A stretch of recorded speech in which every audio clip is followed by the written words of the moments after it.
Risolvere non solo le attuali emergenze, ma realizzare anche opere che nel futuro possano evitare ulteriori situazioni di criticità. Con questo obiettivo il presidente della regione Schifani ha convocato e presieduto un vertice a Palermo proprio sul tema della siccità, alla quale hanno partecipato gli assessori regionali all'energia e all'agricoltura e i dirigenti generali dei dipartimenti interessati.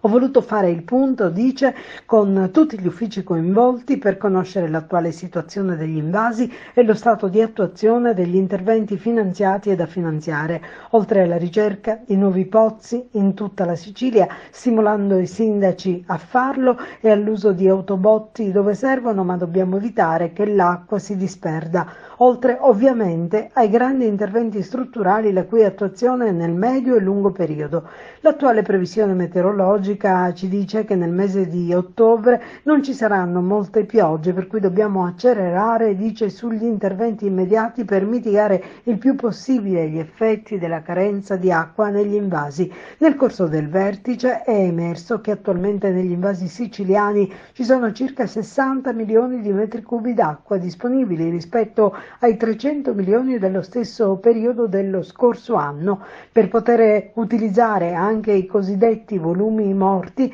visto l'aggravarsi della situazione e quindi consentire un'autonomia idrica fino al prossimo mese di febbraio, la Regione, tramite l'autorità di bacino, ha già chiesto ai gestori di ambito e di sovrambito di adeguare i sistemi di prelievo attraverso l'ausilio di piattaforme galleggianti per consentire un ottimale utilizzo delle risorse idriche residue. I gestori degli invasi invece sono stati già invitati da tempo a valutare l'attivazione del monitoraggio e del trasferimento della fauna ittica.